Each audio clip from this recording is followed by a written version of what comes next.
ஒரு மரநரைக்கலையில ஒரு குதிரை பண்ணுவாங்க.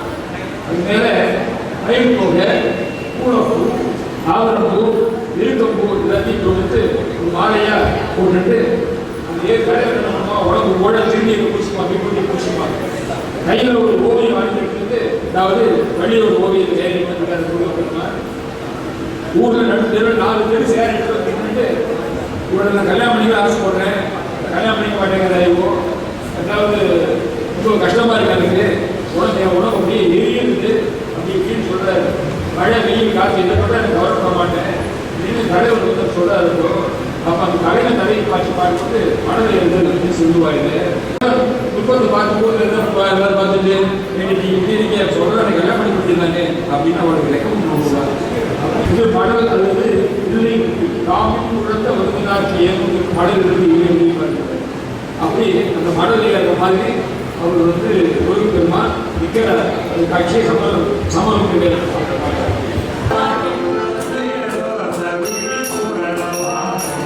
தனமசைய வீருக்குள் மயில் போல் சரிய கிரிய யோகத்தின் வழிவரு கிருபாசும் தமை உணர ராகத்தின் வசமாக மேவிய உமதடியனாருக்கும் அணுமரணமாயைக்கும் உரியவர் மகாதத்தை எனுமாய மாதரார் ஒளிரமளி பீடத்தில்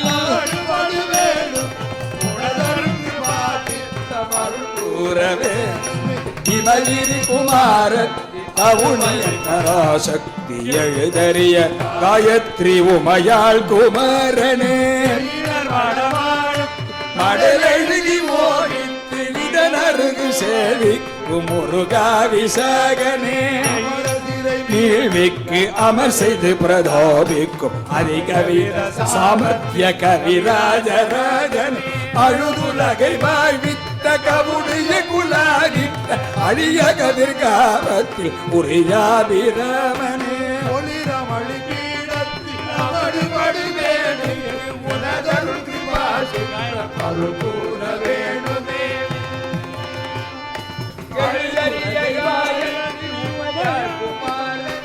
இதனருகு சேவிக்கு முருகா விசாகனே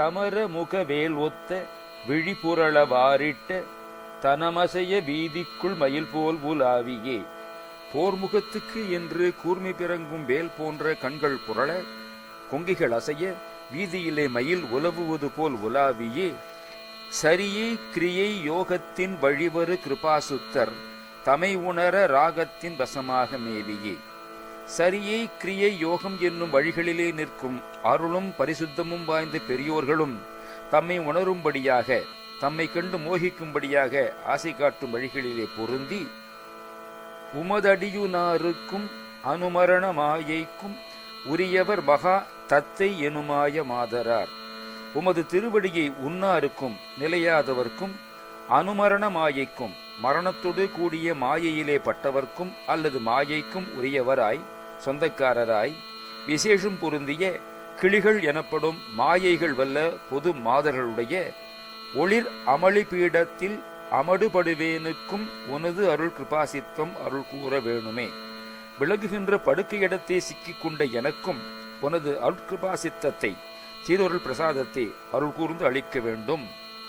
இமகிரி குமாரத்தி அனுபவி பராசக்தி எழுதறிய காயத்ரி உமையாள் குமாரனே இமயமலையின் குமாரி அனுபவி அனுபோகங்களை இன்ப நுகர்ச்சிகளை ஊட்டுபவள் பராசக்தி எழுதற்கரிய காயத்ரி மந்திரத்தினள் உமையவள் ஆகிய பார்வதியின் குமாரனே எயினர் மடமானுக்கு மடலெழுதி மோகித்து இதன் அருகு சேவிக்கும் முருகா விசாகனே வேடர் மடமானாம் வள்ளியின் பொருட்டு மடலெழுதி மோகத்தை காட்டி அவள் இருந்த பரனருகே சேவித்து நின்று முருகா, விசாகனே, அமரர் சீரை மீழ்விக்க அமர் செய்து பிரதாபிக்கும் அதிகவித சாமர்த்திய கவிராஜ ராஜனே, தேவர்களை சிறை நின்று விடுவிக்க வேண்டி போர் செய்து கீர்த்தியுற்ற மிக மேலான திறமை வாய்ந்த கவிராஜராஜனே, அழுது உலகை வாழ்வித்த கவுனிய குலாதித்த அரிய கதிர்காமத்தில் உரியாபிராமனே, அழுது தேவியின் திருமுலைப்பாலை உண்டு உலகை திருப்பதிகங்களை பாடியும் திருநீற்றை பரப்பியும் வாழ்வித்த கவுனிய குலச் சூரியனே, அருமை வாய்ந்த கதிர்காமத்துக்கு உரிய அழகனே, உனது அருட்கிருபா சித்தத்தை திருவருள் பிரசாதத்தை அருள் கூர்ந்து அளிக்க வேண்டும். மோட்சத்திற்கு 4 வழிகள் சொல்லப்பட்டிருக்கின்றன. சரியை, கிரியை, யோகம், ஞானம் என்பதே இவை. கடைசி படிக்கட்டான ஞானம் மூலமே பிறவா இரவா கதியை அடையலாம் என்பது வேத முடிவு. மற்ற 3 வழிகளிலேயே நின்றுவிட்டால் பெண்ணாசை போன்ற உலகமாயி மீண்டும் தாக்க வாய்ப்பு உண்டு என்பதை ஏற்கனவே பார்த்தோம். இந்த பாடலும் அதையே தெளிவுபடுத்துகிறது. 3 மாயையில் பெண் மாயையே மிகவும் அபாயகரமானது. காதென்று மூக்கென்று கண்ணென்று காட்டி என் கண்ணெதிரே மாதென்று சொல்லி வரும் மாயை தன்னை மரளியிட்ட தூதென்று எண்ணாமல் சுகமென்று நாடும் இத்துர்புத்தியை ஏதென்று எடுத்துரைப்பன் இறைவா கச்சி ஏகம்பனே எனும் பட்டினத்தார் பாடல் நினைவுக்கு வருகிறது.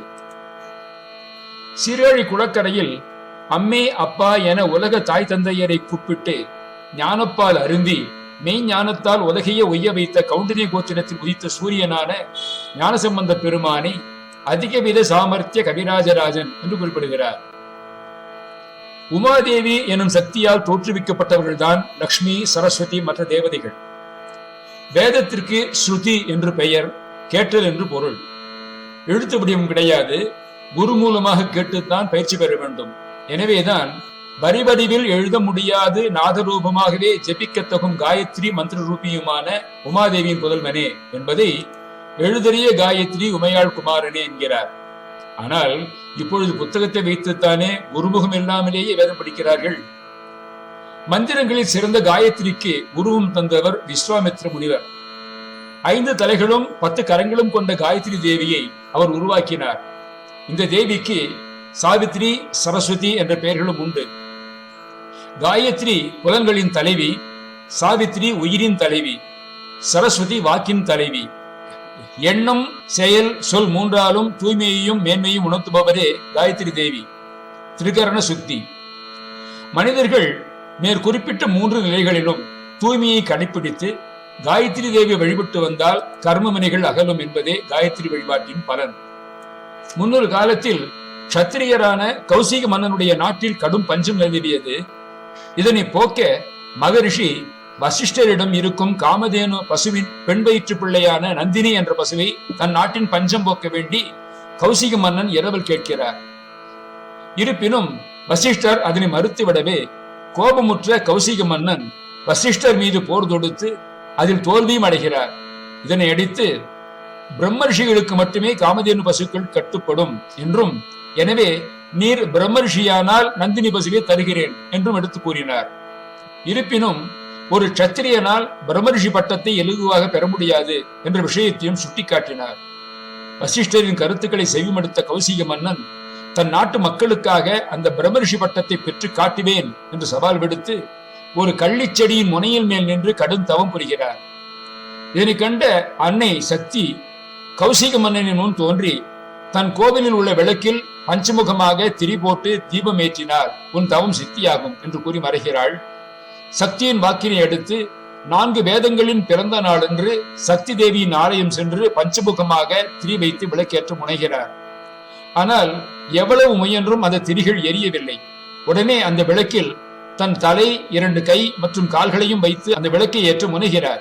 தனது உடலையே திரியாக்கி விளக்கி ஏற்றியதை கண்ட சக்தி அவரை விஸ்வாமித்திரர் என்று அழைத்து பிரம்மரிஷி பட்டத்தையும் வழங்குகிறார். தனது உடலையே திரியாக்கி ஜோதியை மையமாக வைத்து தன் தவத்தின் பொழுது கௌசிக மன்னன் தான் அறிந்த 4 வேதத்தின் சாரமாக ஒரு மந்திரம் ஏற்றி கூறியதனால் இந்த மந்திரம் காயத்ரி மந்திரம் என்று அழைக்கப்படுகிறது. விஸ்வாமித்திரர் உடலை காயம் என்றால் தமிழில் உடல் என்று பொருள், அந்த காயத்தை உடலை திரியாக்கி தவம் செய்ததால் காயத்ரி தோன்றியதாக சொல்லுகிறார்கள். சிரவண மாத பௌர்ணமிக்கு மறுநாள் அவர் அந்த மந்திரத்தால் பிரம்மரிஷி என்று பட்டம் பெற்றதால் நாமும் நன்மைகளை வேண்டி அன்று காயத்ரி தேவி உத்தேசித்து ஜெபம் செய்ய ஆரம்பிக்கிறோம். இன்னொரு கதை, பிரம்மா யாகம் வளர்த்து தவம் செய்ய விரும்புகிறார். உடனே தனது மானசீக புத்திரனான நாரதரை அழைத்து, நீ சென்று சாவித்திரி தேவி அழைத்து வா என்று கூறுகிறார். சாவித்திரி தேவிதான் பிரம்மாவின் முதல் பத்தினி. ஆனால் நாரதரோ, உலகத்திற்கே கலகம் உண்டாக்கும் நான் என் தாய் தந்தையருக்கு கலகம் உண்டாக்காமல் விடுவேனா என்று எண்ணி, சரி தந்தையே என்று சொல்லி சாவித்திரி மாதாவிடம் சென்று, தந்தை யாகம் செய்ய தங்களை அழைக்கிறார், தாங்கள் நன்கு அலங்கரித்து சீவி முடித்து சிங்காரித்து செல்ல வேண்டாமா, கூப்பிட்டு உடனே செல்லலாமா, நன்கு தங்களை தயார் செய்து கொண்டு வரவும் என்று கூறி நேரடியாக தந்தையிடம் வந்து, தந்தையே, தாயார் தன்னை அலங்கரித்துக் கொண்டிருக்கிறார்கள், அவர்கள் வருவதற்கு இன்னும் நேரமாகும் என்று கூறிவிட்டார். அன்று சிவராத்திரி. சிவபூஜையை தகுந்த நேரத்தில் முடிக்க வேண்டும் என்று ஆவல் உந்த பிரம்மா என்ன செய்வது என்று தெரியாமல் இருந்தார். பிரம்மாவின் படைத்தளபதிகளான குபேரனும் இந்திரனும் பக்கத்தில் இருந்தார்கள். இந்திரனை அழைத்து, நான் யாகம் செய்கிறேன் என்று கூறி, ஹோமம் செய்யும் பொழுது பத்தினி அவசியம், எனவே நீ சென்று கிராமத்தில் ஏதாவது ஒரு பெண் இருந்தால் அவளை அழைத்துக் கொண்டு வா என்று கூறினார். இந்திரனும் அங்கிருந்து 3 மைல் தூரத்தில் ஒரு மாடு மேய்க்கும் பெண்ணை அழைத்துக் கொண்டு வந்தான். அந்த பெண்ணை இருத்தி அவள் கையில் வேதங்களை கொடுத்து யாகம் செய்யும் பொழுது அங்குள்ள பிராமணர்கள் அனைவரும் பிரம்மாவிடம், தாங்கள் பிரம்மலோகத்திற்கு அதிபதி, தாங்களே ஒரு பிராமணர் இல்லாத மற்றொரு பெண்ணை வைத்து யாகம் செய்யலாமா, இது தவறல்லவா என்று கூறி அந்த பெண்ணை வேத மந்திரங்கள் ஓதி வைக்கோல் புல்லாக மாற்றி தெய்வீக தேவலோக பசுவான காமதேனுவை அழைத்து அந்த புல்லை காமதேனுவுக்கு 3 தடவை கொடுத்து அதன் வயிற்றில் இருந்து ஒரு பெண்ணை உருவாக்கினார்கள். காய் என்றால் பசு, பசுவிலிருந்து தோன்றி 3 முறை அதற்கு ஆகாரம் கொடுத்து அந்த பெண் உருவானதால் அதற்கு காயத்ரி என்று பெயர் ஏற்படலாயிற்று. இதுவே வேதமாதா காயத்ரி தோன்றினாள் என்று சொல்கிறார்கள். இவ்வாறு தோன்றிய காயத்ரி மாதாவுடன் பிரம்மா யாகம் செய்து ஓம் பூர்புவஸ்வக என்ற மந்திரம் ஒலிக்க அந்த மந்திரத்தின் ஒலி எங்கும் பரவ, யாரை வைத்து என் கணவர் யாகம் செய்கிறார் என்று அறிய சாவித்திரி மாதா வேகமாக புறப்பட்டு வரும்பொழுது காயத்ரி தேவியை வைத்து யாகம் செய்வதை பார்த்து வெகுண்டு, நான் இருக்க வேறொருத்தியை வைத்து யாகம் செய்ய முனைந்த பிரம்மாவிடம், அனைவருக்கும் பூலோகத்தில் கோவில் உண்டாகும், உனக்கு இனி கோயில் என்பதே பூலோகத்தில் உண்டாகாது, உருவ வழிபாடு உனக்கு உண்டாகாது, கோயிலும் உங்களுக்கு பூலோகத்தில் இல்லை என்று கூறி சாபம் கொடுத்தாள். அந்த சாபத்தின் காரணமாகவே இன்று வரை பூலோகத்தில் பிரம்மாவிற்கு கோயில் என்பது கிடையாது. இதுவே பிரம்மாவிற்கு பூலோகத்தில் கோயில் இணைவதற்கான வரலாறு. அடுத்தபடியாக சாவித்திரி தேவிக்கும் பிரம்மாவிற்கும் தோன்றியவர் தான் சரஸ்வதி தேவி. சாவித்திரி தேவி சாபம் கொடுத்து சென்று விட்டார். காயத்ரி தேவியை வைத்து நீ யாகம் செய்ய முடியாது, ஆதலால் தன் முன் அமர்ந்து இருப்பவர் மகள் என்று மறந்து அவளை வைத்து யாகம் செய்ய வேண்டும் என்று நினைத்து மனைவியாக பாவித்து சரஸ்வதி தேவியை வைத்து யாகம் செய்ய தொடங்கினார். இதை கேட்ட சிவபெருமான் வெகுண்டு எழுந்து, மகளை வைத்து யாகம் செய்கிறாயா என்று கூறி, பிரம்மாவிற்கு இயற்கையிலேயே 5 தலைகள் உண்டு, அந்த 5வது தலையை சரஸ்வதி தேவியை வைத்து யாகம் செய்ததன் காரணமாக சிவபெருமான் கிள்ளி எடுத்து விட்டார். இதுவே பிரம்மாவுடைய 5வது தலையை எழுந்ததற்கான வரலாறு என்று ஒரு சிலர் சொல்கிறார்கள்.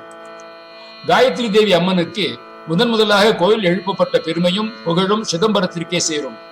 ஒரு காலத்தில் காடாக இருந்த இந்த பகுதியில் காயத்ரி தேவிக்கு சிறிய ஆலயம் இருந்தது. இங்குள்ள காயத்ரி தேவியை அந்தணர் ஒருவர் தினமும் வழிபட்டு வந்தார். ஒருமுறை கடுமையான தோஷங்களால் துன்பப்பட்ட மன்னன் ஒருவன் தில்லை காளியை தரிசித்துவிட்டு நடராஜரை தரிசனம் செய்ய வந்தான். அவனை சந்தித்த அந்தணர் காயத்ரி தேவியின் மந்திரத்தை மன்னனுக்கு சொல்லிக் கொடுத்தார். அதை உச்சரித்து வந்த மன்னன் குணம் பெற்றான். இதையடுத்து மன்னன் காயத்ரி தேவிக்கு மிகப்பெரிய ஆலயத்தை அமைத்தான். சிதம்பரம் நகரில் வடக்கு தேர் வீதியும் மேற்கு தேர் வீதியும் இணையும் இடத்தில் மேற்கு நோக்கி பிரியும் காயத்ரி அம்மன் கோவில் தெரு வழியாக 1/2 கிலோமீட்டர் தூரத்தில் உள்ளது. காலப்போக்கில் அழிந்து போன இந்த ஆலயம் புதுப்பிக்கப்பட்டு 1990ஆம் ஆண்டு கும்பாபிஷேகம் கண்டது. இந்த குடமுழுக்கின் பொழுது பல தலைமுறைகளாய் பூஜிக்கப்பட்டு வந்த 2 அடி உயர மூலவர் சிலையை மாற்றி 4 அடி உயரத்தில் உட்கார்ந்த நிலையிலான காயத்ரி தேவி சிலை பிரதிஷ்டை செய்யப்பட்டது. பழைய மூலவரும் கருவறையிலேயே இருக்கிறார். இந்த ஆலயத்தின் சிறிய ராஜகோபுரத்தை கடந்து உள்ளே சென்றால் வலதுபுறம் விநாயகரும் இடதுபுறம் முருகனும் அருள்பாலிக்கிறார்கள். நடுநாயகமாக அன்னை காயத்ரி தேவி தாமரை மலரில் அமர்ந்து பேரருள் புரிகிறாள். பிரம்மா, விஷ்ணு, சிவன், காயத்ரி, சாவித்ரி ஆகிய 5 கடவுளர்களின் வடிவமாக அன்னை திகழ்கிறாள். அவரது கரங்களில் கதை, அங்குஷம், சங்கு, சக்கரம், தாமரை மலர், ஜாட்டை, கிண்ணம் ஆகியவற்றை ஏந்திருக்கிறார். அன்னையின் பாதத்தின் அருகே ஸ்ரீசக்கரம் அமைக்கப்பட்டுள்ளது. தேவியின் முன்பு நந்தீஸ்வர பெருமானும் பலிபீடமும் இடம்பெற்றுள்ளது. கருவறை கோட்டத்தில் சரஸ்வதி, அமுதகலசமேந்திய மகாலட்சுமி, அஷ்டபுஜ துர்க்கை ஆகியோர் இருக்கிறார்கள். பௌர்ணமி தோறும் இவ்வாலயத்தில் சிறப்பு ஹோமமும் திருவழுக்கு வழிபாடு நடத்தப்படுகிறது. இதில் கலந்து கொண்டு மந்திரங்களை ஜபித்து வழிபாடுகளை மேற்கொண்டால் கல்வி கேள்விகளில் ஞானம் கைவரப்பெறும்.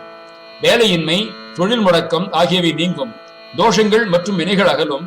அனைத்து செல்வங்களும் பெற்று பரிபூர்ண வாழ்வு கிட்டும் என்பது நம்பிக்கை. இந்த கோவிலில் ஆவணி பௌர்ணமியை முன்னிட்டு 3 நாள் திருவிழா நடைபெற இருக்கிறது. அன்று எவ்வளவுக்கு எவ்வளவு மந்திர உச்சாரணம் செய்கிறோமோ அவ்வளவு நம் பூர்வ ஜென்ம பாவங்கள் தொலைந்து நமக்கும் சித்தி உண்டாகும். கலைகள் எப்படியானால் என்ன, நமக்கு காயத்ரி மந்திரம் வந்தது. அதன் மகிமையையும் உபாகர்மாவுக்கு மறுநாள் ஏன் கொண்டாடுகிறோம் என்பதையும் அறிந்தோம் அல்லவா? மந்திரத்தை ஜெபிப்போம். முகார்ப்பணமஸ்து.